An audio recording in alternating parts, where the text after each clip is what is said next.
So, bakit may pag-uusapan ba tayo mga ano? Hindi naman. Ikukwento ko lang. Yung pagkagdapa mo? Hindi. Pupunta na kami ngayon papasama kami ngayon sa Charbel South. Kami dadaan. So, just to let you know guys, na kapag dadaan kayo dito, merong fee per entry. So, kapag lumabas ka at pumasok ka ulit, magbabayad ka ulit ng 20 pesos. Kagandahan naman sa 20 pesos, nakikita niyo naman kung nakikita niyo yung mga maintenance dyan, no? May improvement. Diyan sa Getty lang, no? Pagka natapos naman yung mga improvements na yan, better na, di ba? May-make sure nila na convenient ang lahat ng dadaan dito. For 20 pesos, I think it's not bad. Most especially, hindi ka naman palagi dumadaan dito at ang binabayaran mo nga talaga ay convenience mo. Imagine, kung dadaan ka sa papuntang sa Maypera, kasi we are bound to Paliparan. So, ang exit nito ay, what do you call that? malapit sa Island Park. Panchon de las. Yung access, service, ano ba tawag sa ganun? Service road? Diversion road. I guess. Diversion road sa... Ay, dito okay na, oh. Pinapaano na lang si Kuya. Ay, Gaspang na pinapatuyo. Pinapasolid.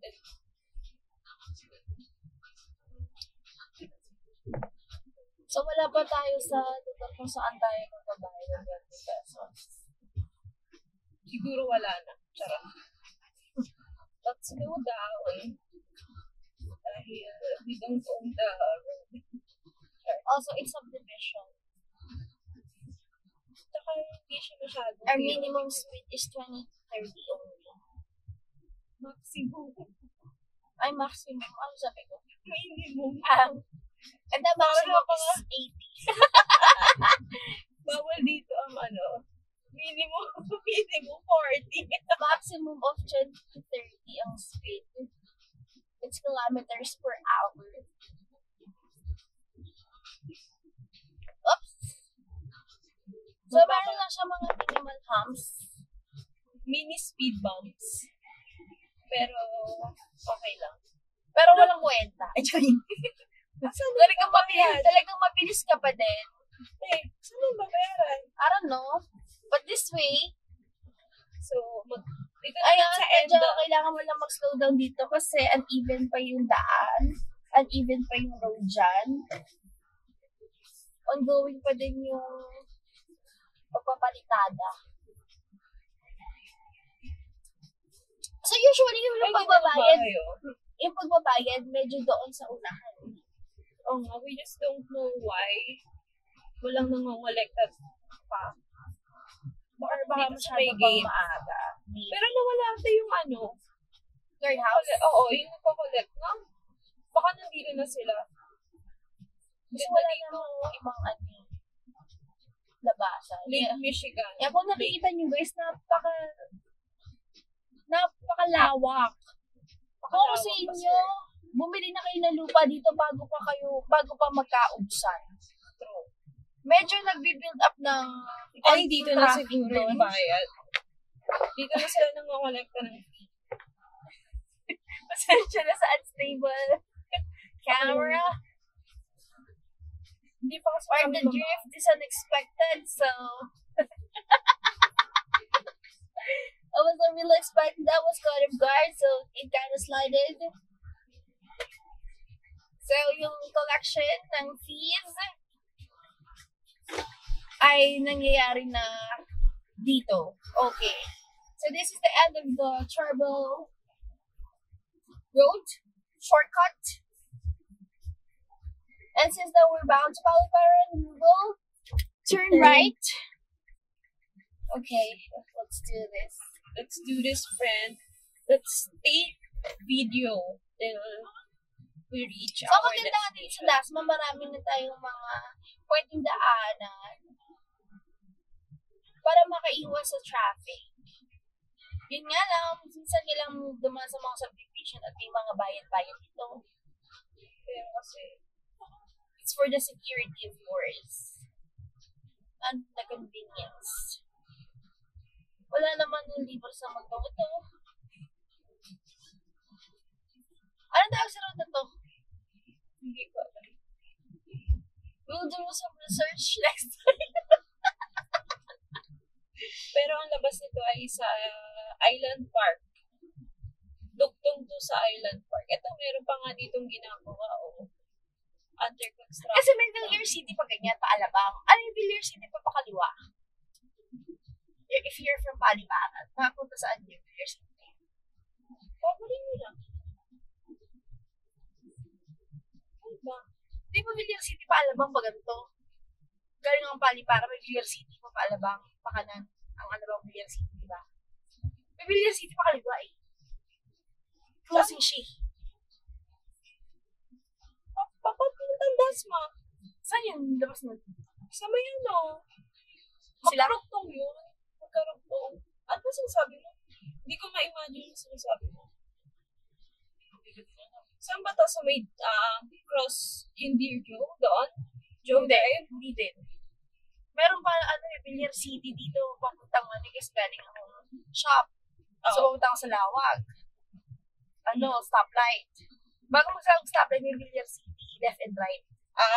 Paalabang dito, tapos dito, pa Town and Country. So, yun Yung ang ano, alam mo yung Sania Road?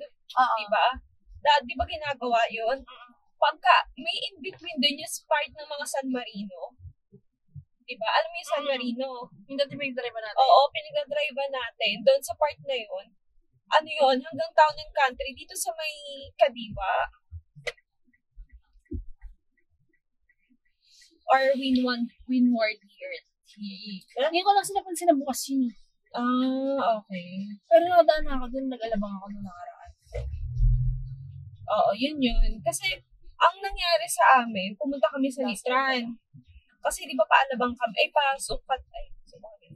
sukat yata, pasukat kami. Tapos, doon kami pinapadaan sa Villar City.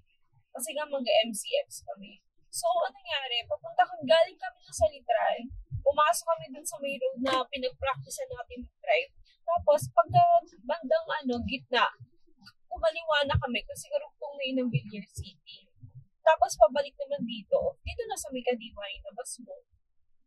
So, makakaano ka din. Hindi ko lang kung... Okay. Basta malapit lang siya sa may Kadiwa. So, itong road na to ay Island Park. Marami subdivisions din dito. Pero, shortcut din to. Mga villages, actually. Yeah. Sa mga high-end shortcut din to like para hindi ka na dumaan sa main road. Di ka nadadaan sa Governor's Drive. Yeah, sa Governor's Drive. Currently ngayon, maraming under construction. So, heavy yung traffic. Moderate to heavy. Hindi light. Moderate to heavy. Na kung i-waste nyo siya or i-google, ang nakalagay doon ay yellow and red block. Why? Orange na. Ano orange? Colorblind ka ha? Or it's mustard. Mustard and red. Medyo dirty yellow. It's mustardy and reddy color. So, it's an indication. Indication of disappointment. It's not a happy yellow.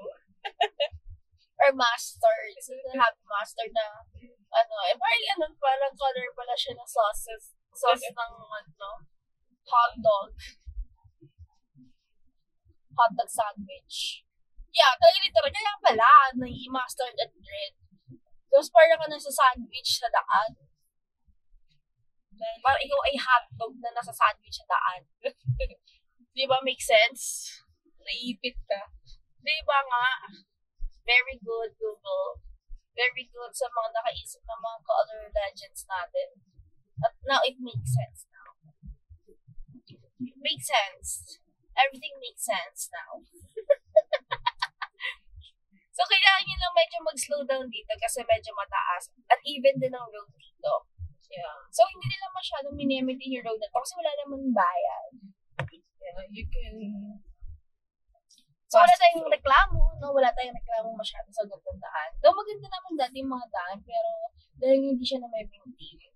O sooner or later, magkaroon na din ng bayad para sa maintenance ng road na to. Feeling ko hindi naman. Ano ba to na donate sa government? So, kung mapapansin, is napaka-smooth lang ng biyahe natin. So, It's Monday, December 16th. the start of the 9 mornings. Ay, ganun ba? So, baka tulog pa yung mga tao. Ito. So, We'll turn right. to our destination. So, ay, grabe yung background ng truck, sir. We're actually very, very near our destination. So, ay, 11 minutes na agad yun from Charmel to here. So, yung biyahe natin, 30 minutes din. Kasi 10 minutes palabas ng ano eh. It's always 30 to 40 minutes na mababa dito. Yeah, ay, nasa may tao. Pinatuloy kami yung dulong eh. Baka pwede sumakas. So, they're about to actually go yesterday sa Utah. Ay, what? No. We'll call. Oh. But we arrived very late, so they're not able to go. Dahil, It's too late! It's almost 7 o'clock. Oh, No, yun 6 naman. o'clock. No, 6 o'clock. We arrived there, not really exactly 6 o'clock, but I think it's 5:50, 5:55. And the incident happened between those hours from 5 to 6. So, and then parang someone asked me, buti na lang, ate, walang nakakita, no? You didn't know because there are a lot of, I think, people eating the Garbierdas yesterday night. oh, And also there was one guy that saw me tripped. tripped But over. the hell I care, right? Yeah. It's normally happening if you're clumsy. And of course, I have my reason. Everything happens for a reason. I mean, I don't really mind me Hindi having ako ng ano. this sugat because that's for our babies. You know what I'm Sugat is saying? for our babies. Yeah, they're the reason why I have sugar right now. What I don't really mind is It's for the safety of the babies. it's a sugar for a cause. It's a sugar for a cause, you know? You know what I'm saying? Yeah. Okay. Ano ba? So, hindi na ako nakapagpamassage kasi hinihintay ka namin dapat. So, yeah. It's not me, it's you. Okay, so bye vlog. We're Bye, already vlog. here.